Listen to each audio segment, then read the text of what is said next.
Welcome to Everything Carleton County with me, your host, Tanika. And I have the awesome privilege to have Theresa Blackburn here, of the publisher of the River Valley Sun newspaper. Welcome, Theresa. Thank you for having me. All right. Well, you don't have to ask me if I've been reading the paper. She's got lots of them on her lap. Right. So thank you so much for bringing the news to us. Now, you do a number of things, various roles. How do you stay on top of it all? I actually brought this. So I have a thing called ADHD, and I was diagnosed with that long before it was a trend on TikTok. And my brain works a lot differently than everybody else's. Right. And I need a challenge. I need that dopamine fix kind of thing. And so for me, journalism was a really good fit. I probably knew I was going to be a journalist since I was in grade 9. Wow. And then went to school for that, and then worked in the system, in multiple kind of areas over the last 37 years. Right. And as far as juggling, when I was in grade 7, I almost failed 2 classes. And that was shocking because I was an honor student all through like grade 4, 5, and 6. My marks were crazy good. And in grade 7, I remember my mother getting a call and then sitting down with me, quite upset, concerned. And we kind of came to the realization I didn't have a schedule. I didn't know what was going on. I had never had to keep a schedule before. Right. That was when you started going class to class instead of being in the same class. Right. When you're in elementary school, your teacher tells you what you're doing, and there's cues on the board, and then all of a sudden you go to middle school or at that time they called it junior high.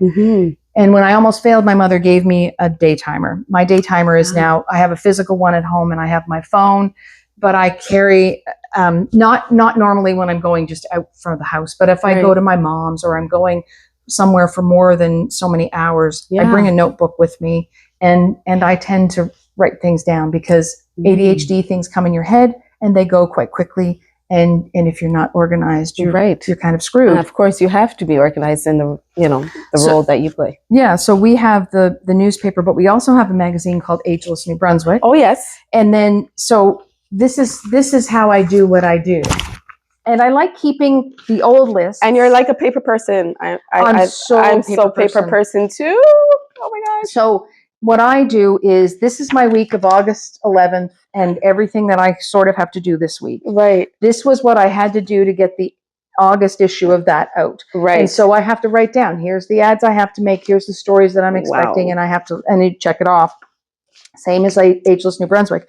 If it wasn't for these 3 piles, and again, these are all... Is that your own way of how you kind of did that? Or was that, you saw that somewhere and you... No, I just knew I started just making a list. It was my to-do list. And then I created these templates for myself, knowing what I needed to remember. This, my weekly one says urgent, time sensitive, errands, the main list, and then there's personal at the bottom. Wow. And but that's like, everybody asks me, how do you do it? Because we have and I'm working alone a lot of the times. My husband is a manager with FedEx. Oh yeah. My kids are all grown and out of the house, but I have 5 grandchildren. They're not all out of the house. I have the youngest lives with me, but she's 23. And I have 5 grandchildren, and I used to be on town council, and like I taught at the college and all of these things, but the magazine and the newspaper and how many jobs I have with those, I don't juggle well. I don't think anybody juggles well, but when you take things, there's a sign on my door in my office, and it says how to eat an elephant. Okay. 1 bite at a time. Right.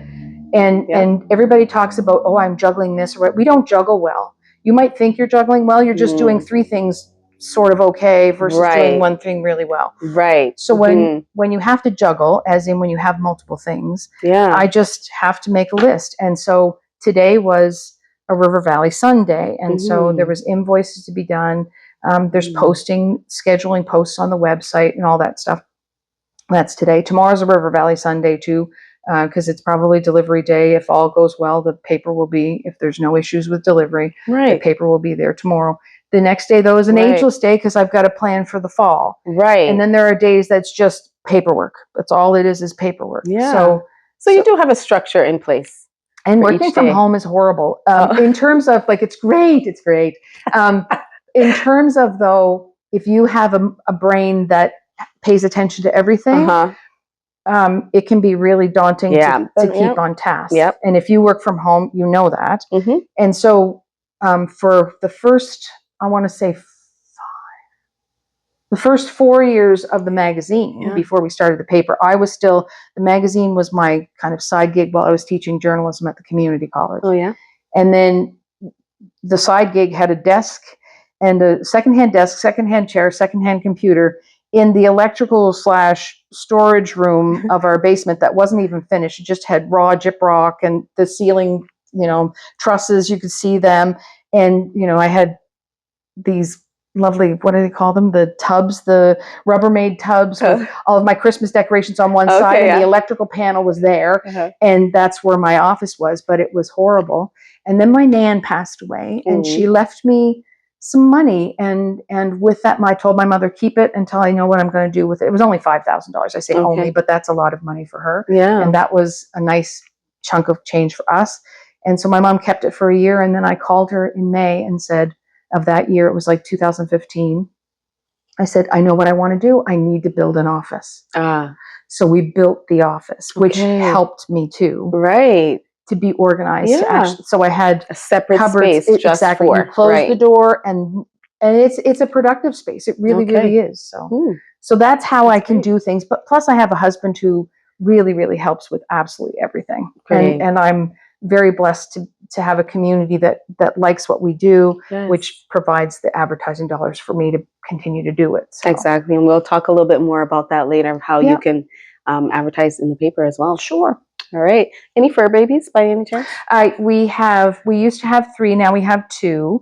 So we had a greyhound for approximately 11 and a half years. And he passed away. He basically made his little trek across Rainbow Bridge December 5th. And so he was an appendage. He went with us everywhere, and we loved him. His name was Turbo, and we have 2 cats. So, So, I have to ask because there's so many people who have pets up here. Oh yes, there's tons of pets. I don't know if I could have another dog, only for the fact that losing him wrecked me. He was my dog, and because I worked at home, you're with them so often. So it was horrible. I literally took to my bed for a couple of days, and it was like, and you can reconcile it in your head. You can go, oh, it's just a dog, and yes, they're only supposed to. No, he was huge. If he could have slept in our bed, he would have. He would try, and my husband's very tall, but it's a queen size bed. It's like we let him sleep there for like 10 minutes, and it's like, you got to get out, man. You got to get out. Right. Yes. So what would you say are some of your pet peeves as a publisher all these years? Is there anything? And how do you handle them? So pet peeves, I don't know if I have. There are things that bother me. There's things that I can't control. We have an information goat. We used to, when I worked at the CBC, we used to always talk about feeding the goat, and the goat was insatiable. The goat is on air. The goat is the public. The goat is all these people trying to find out information. And do you know what the goat means now? Yes, it's totally different now. We were just talking about an insatiable creature that needed to be fed constantly, and that's why we would say. But in terms of media now, there's a bill, a federal bill called C-18, which doesn't prevent anything. It was to help level the playing field across publishing. People have lost lots of money. Traditional advertising has dried up, and it's all gone online. So, your mom and pop store who used to maybe spend $300 or $600 with a publication a year, doesn't do that anymore because they can spend $17 for 3 months and get it across whatever on Facebook, true. Right? Yes. So when the government instituted this bill, they were basically trying to make the big guys pay. Facebook and Google was mostly what they were trying to get, because we're feeding their feeds, and we should get something in return because they've taken all of our advertising dollars. So when that happened, Facebook said, well, we're just not going to let media be on Facebook. So when you tried to tag River Valley Sun, you couldn't, because we are not allowed to post anything. They blocked us. Which at the time, that's 2 years now. At the time, all we did for the paper, because the paper is free, and it costs a lot to put out, and so that means the advertising pays for it. Nobody pays for it. It's free online, free in stores. We depend on advertising, so we were excited. And then Facebook, so we had used Facebook as our website. 4 years of us doing this. And it was makes sense. We had 18,000 followers. Okay. And you know, our hits, likes, shares for the month were like 800,000 and 900,000. It was insane. And then they cut us off. And so we had to invest in a website.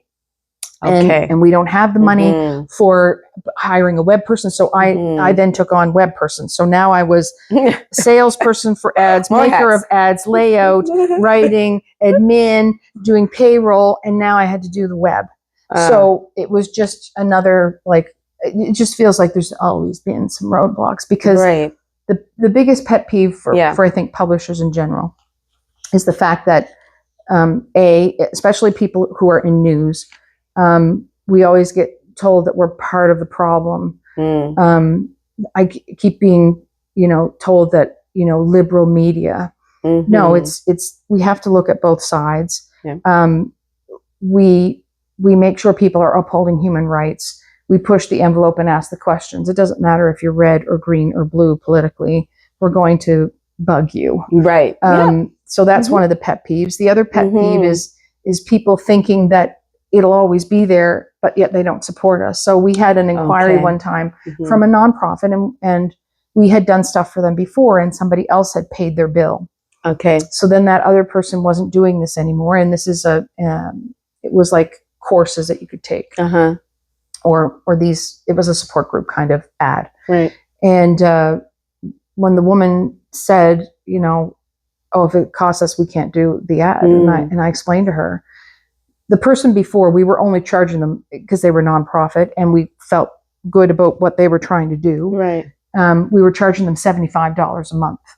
I said, but what we did was, we didn't do that. We gave you 2 months for $75. And I said, I can't do things for free anymore. It costs us approximately $36,000 just to print these a year.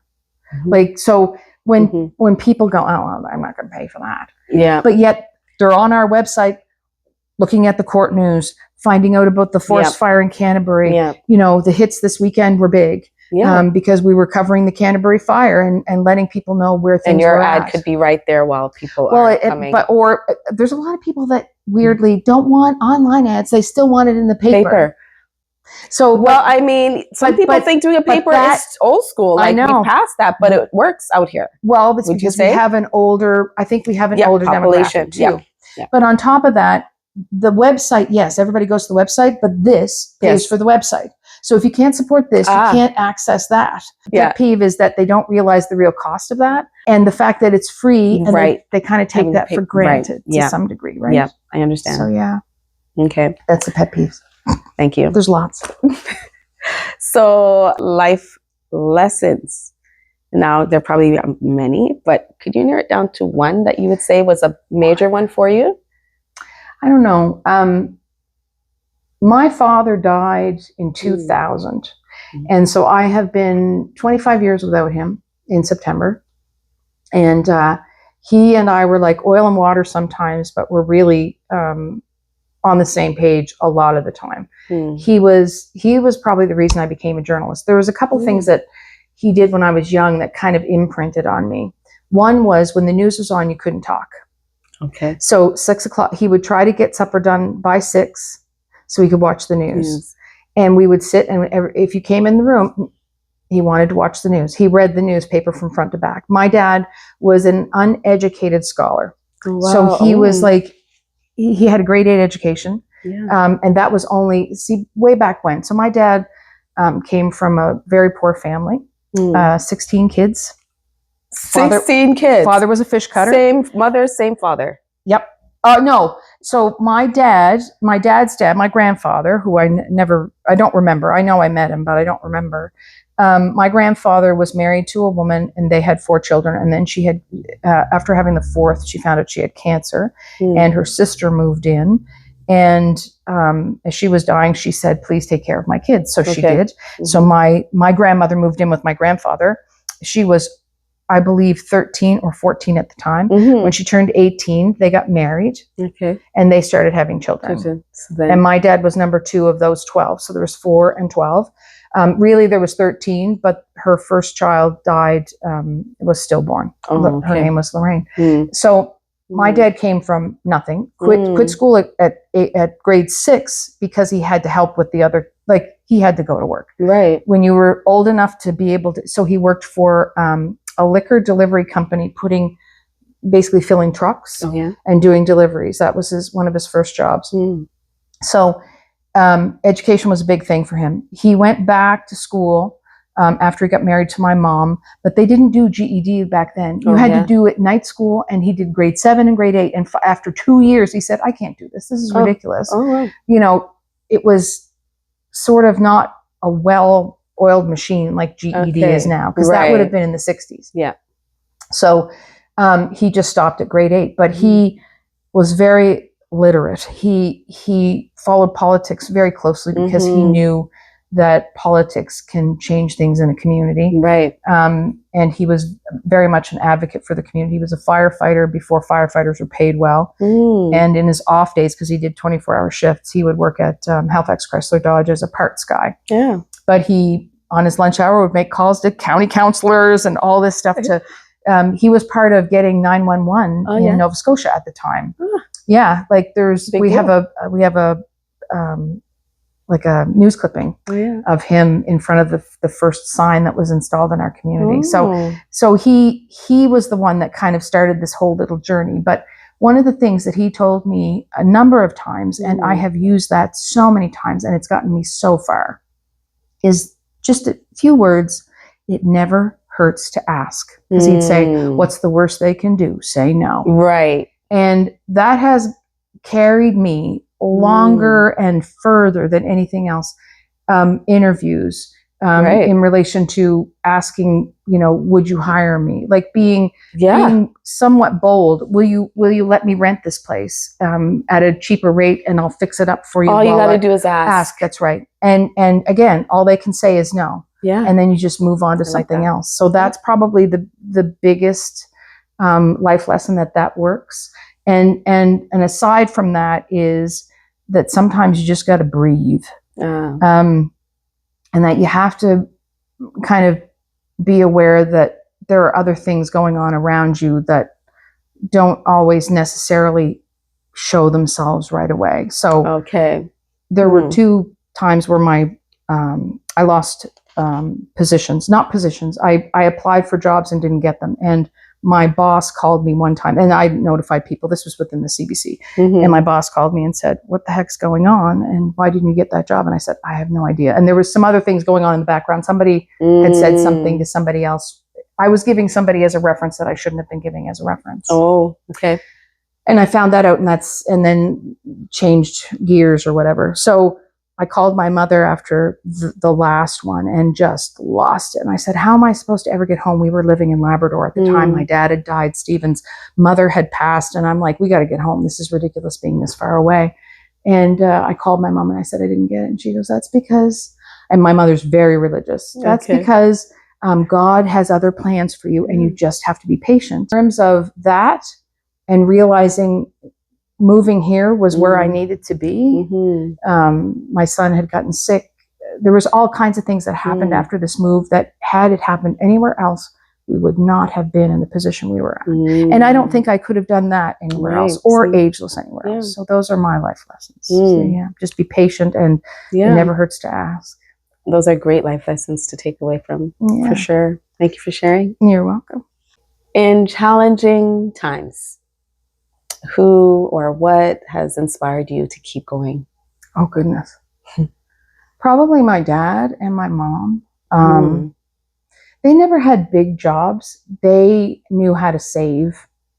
But my dad came from like literally nothing. And we had, my dad's house was torn down. I would have been 17 or 18. And our friend Reggie called and said, is your father home? No. can you let him know his house is being torn down tomorrow? This is the family home. It had been sold previous to that. Okay. You know, it wasn't his house. Right. Okay. It's being torn down tomorrow if he wanted to go and look at it one more time. It was the family home where all those 12 at the time, Dad said at one time only 12, maybe 13 were home at a time. So it wasn't like it was constantly the 16. Yeah. So I said to Dad, told him, and he went, oh, I'm not going down there. He says, that's not good memories for me. And I'm like, okay. But I went down. So my parents, very, very religious. I had to go to church. If I didn't, they always went in the summertime on Saturday night. We're Catholic. Okay. And I was working that Saturday. And so the expectation is, here's the keys. You're going to church. It's Sunday. Okay. So I didn't go to church that Sunday. Okay. I went down to the house. And I hadn't been there since I was 3. I have one vague memory of my uncle being in the wash tub and saying, get the girl out of here. She's a girl. It's just Theresa. She's a girl. I was 3 and he's in the tub and he's maybe at that time 10. That's Dad's youngest. Okay. So that's my only memory vaguely of that place. So I went in and just realized how destitutely poor they were and how they lived. And I had heard stories and seeing that I lived in a home like that didn't have like an open attic that the boys slept in that you could see the nails and no insulation, and didn't have a pump. And that pump only came like the year before they moved their mother out after my grandfather passed away. And they would, pull water from a lake. And it's like an aha moment. It was just like, so he inspired me. Okay. I don't think he realized he did. And I may not have been very good at expressing that, which is like a big regret. But he inspired me, and so did my mother. My mother is a very short person, very small, very petite, and has always been self-conscious. She has a literally squeaky voice, and when she was 16, I don't know what had happened, but she had lost all of her teeth, and she had to go. Back then, you had to go a whole year without teeth before you were able to get your dentures. They would tell you had to have them. Your gums would have to heal. So she was in high school doing this for a year, and her self-esteem probably wasn't very great in those years, but she's always been self-conscious of how short she is and her voice and that she wasn't enough kind of thing in doing things or whatever. And she was trying to live up to an expectation of like, leave it to Beaver times. Right. And she's just one of the strongest women I know. So those kinds of people, my parents inspire me, and they're the people I kind of think of, but my kids too. Like my kids have gone through some, rough times, and my son has a chronic illness. My daughter has had mental health issues, and so my kids inspire me too. Their strength is very much inspiring. So. Yeah. I think they may have gotten that from you, Theresa. I don't know. I'm just a crazy woman. I'm hearing everything. And I'm like, I think you're inspiring somebody watching right now. Maybe. You're going through, dealing with a lot of that, yet you're still going and you're still showing up. You're resilient. You just have to put one foot in front of the other. Yeah. As you said with the elephant. Yeah. You one bite at a time. One bite at a time. Seriously. Yeah. Yeah, for sure. If you could spend the day doing anything you wanted, with no responsibility, what would you be doing? Maybe sleeping. I know, right? I think I write. For the last 5 years, I've been working on a book that feels like it'll never get done. I probably would do that, but I also might just hang out with my grandkids. Like the other day, I kind of realized my oldest grandchild is 5. And she's going to school, and it feels like a blink since like we welcomed her, and my grandkids will never have this time again, and we won't have this time again with them. So we're doing some special things this summer where each of the grandkids are coming for a sleepover, and we're pitching a tent on the deck. And we're doing some special things with them, and night swimming. We have an above ground pool, and we're doing some night swimming, and that's quite. My daughter, the youngest, has done that with me a lot, and she's always said it's magical to be out there and be able to look up at the stars, and so we're I think I would spend time with the grandkids if I could divide the day. I'd write and do that. But Right. You know, do you know Marilyn Dennis? Marilyn Dennis. She had the Marilyn Dennis show in Ontario. In City TV. No. Yeah. Well, she retired. Did she finally? She did. Her reason was because she wanted to spend time with her grandkids. Yeah. There are times that I look at this and the hours that this takes and wonder if I'm like wasting my time. I don't make a lot with that. If my husband wasn't working, I couldn't do this. I'd have to have a regular job. And it's, and it's hard. So you kind of think, because I'm 58, I'll be 58. Like I'm coming up to 58. Oh, I don't feel good. The arthritis is starting to, set in, and I'm in menopause now, and I have no filter. It gives you glasses. For me, my dad died at such a young age. He was 62. Every birthday I go, okay, how much time? If I die at the same age as Dad, how much time? I've done that for years. So when it hit 57, like last December, I was like, holy crap, that's 5. If all I have is 5, that way. If all I have left is 5, how well am I going to be spending my time? And so, I think I should be spending it more with the grandkids because my oldest is 38. And so the funny and weird thing once you have grandchildren is you realize it's been such a long time. Like I only knew her as that kind of person for those many years. And the rest of it, I've known her as an adult. Yeah, right? The time with your 8-year-old is like, precious. And when you're into it, like we were just trying to make bills, and we had 3 kids and we were trying to make bills and trying to do what we could and trying to get home because we lived away and all of that stuff. And now I think back, why didn't you don't sop up the moments like you should. Yeah. And I think menopause has been good for me for that. Like I'm trying to do more, and I'm reminding myself of my own mantra. Jim died, and he was technically an employee, but he really was my mentor.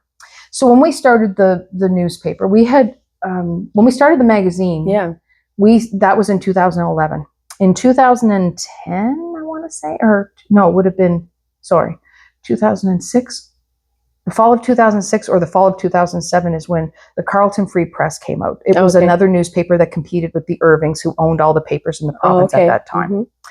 And they died after a year. And I remember saying to some of my students, they offered us pizza in a place that already had pizza. Yes, it was a different kind of pizza, but it was still pizza. And we kind of picked apart all of that. We kept we kind of used that as almost like a case study for one of for media law course. And so one of the students kept saying to me when we would discuss this, he goes, well, maybe you need to make some chicken. Because I'd said, I wish I could have been given some leeway and said, look, this is what you need to do. Because I felt I knew the community enough to know what they needed to do. Right. And so I came to my husband a couple of years after that and said, I have an idea for a paper, which was this. And he's like, I am not losing our house to the Irvings, because if they come after us, which is what they did with anyway, there's a story behind that. Big whole story. Okay. So they went after them legally. Right. So I'm like, okay. So then I came with him with the idea of the magazine, and he said, okay, they don't have a magazine here, right? I said, no. So we started that. Okay. And then when Jim got laid off, and as things were deteriorating news-wise in the community, they were basically laying people off. It was a smaller team. They weren't covering enough stuff. And I remember when Jim got laid off, I went to him and I said, we have an idea for a paper, and I think the time is right. I said, I'm not worried about the Irvings coming after us. I said, because now we've learned enough from the magazine to know what we're doing, and if we do it differently. And he said, I'm in. Okay. So he said, I want the summer off. I said, go ahead. So that was in June. So he was your partner in crime? Yep. And he mentored us. I'm a radio gal. I was at CBC for 15 years in radio. I was 3 years in private radio. I taught radio journalism and internet. Like I did mostly radio. Radio was my gig. I never did this. So he was he was the biggest cheerleader. He didn't want to be a partner. He said, I'm not management. I just want to do what I'm continuing to do, which is report. Right. And he helped us through everything. And he was, I talked to him every day, sometimes multiple times a day for 7 years. And when he got sick, I went to my husband and said, we need to bring him home, because he was single and he had no kids. He had lived here 31 years. Yeah. And it didn't take Stephen a second to say, of course. And my daughter, who still lives with us, was on board instantly too. And he moved in, and after 2 days, it was like he had always been there. So it was wonderful, and then absolutely horrible. Do you know what I mean? Because we had lost him too. Yeah. And so, but I feel him on a regular basis. And I begged him before he died to make sure he haunted me on deadlines. And I don't know if he's haunted me, but there have been times where like I've been waited on by a gym, or things have just happened and something came in the inbox right away. So he's still a real part of the operation, even though he's not here. I feel him every day. So looking ahead, what would you say are some, well, you mentioned some, with your grandkids, some personal goals or professional goals that you still like to achieve? I don't know. There's so many, because I have ADHD, there's so many things that I would like to do. I'd like to organize. I'd like to spend a whole year just organizing and purging my home. That would be wonderful. I'd like to take my grandkids to see things and do things, to make memories with them. So they have, like, my nan's gone, my papa's gone, all these people are gone, and all you've got are those memories. So I want them to have a really good, bowl full, basket full. I'd like to finish my flipping book. Yes. And I'd like to do some writing workshops in nice places. Like there's ones in the south of France and things. I've rarely been alone. And when I'm alone, I sometimes feel lonely, but not overly, but I think I need a little more solitary time. I went from living with my parents to living with a college roommate to, that's another story for another time. I had my first child during college. I do not suggest you do that. Okay. And then I went to living with her, then living with her and my husband, and then kids. And then, I don't think I've ever really had the chance to explore who I am to some degree. My career has kind of always been this driving force. We've moved around a lot with that, and got to see really cool things, and I've got to interview really interesting people. But I've joked a couple of different times that, if ever anything happens with my husband, that's great. Like, no more. Okay. And it's not because I have a great marriage. I have a wonderful husband. That's great. It's just because I've never, ever really had the chance to discover who I am without all of that, So maybe I'll have the chance to do that someday, but I really hope I don't, in terms of, I really like who I married, and we celebrated, our 25th wedding anniversary. Ooh, 25th. But back during COVID, with renewing our vows, because we felt very strongly that we wanted to do that with family and friends. And, awesome. We take trips together, and he is my person. Yeah. But I've always teased that after him, I'm done. That's it, because I really need to just kind of date myself, I think, at some point. So, but I can do that while I'm married. I hope to do that if I ever retire. So, it can definitely still happen. Yeah, for sure. All right. So where can people support the paper? Where do you have the paper in the newsstands? Like, where around Carleton County? So we distribute 6,000 papers to 93 locations from Nakawik all the way to Perth Andover. Okay. So pretty much every gas station, you can find it in Tim Hortons. Not always, as in at the beginning of the month, they're in there, and then people take them. They're free. So, but yeah, I think there might be a list on our website, but it's pretty much every location here. Right. You can find us on the web at rivervalleysun.ca. Yep. You can't find us on Facebook. But we do have a YouTube channel that we have been putting some video up on, but we usually send the links to the website too. Right. And yeah, you can all the phone numbers are there and stuff if you ever want to reach out, advertise or anything like that. Or you have story ideas. Yeah. Or if you need papers. So we keep some. Please do not take the papers for your fireplace this fall. This happens every year, and we put the note up. People just grab handfuls. So what we've been doing is, for the last number of months, because of that, we keep the papers in our garage, dear Lord.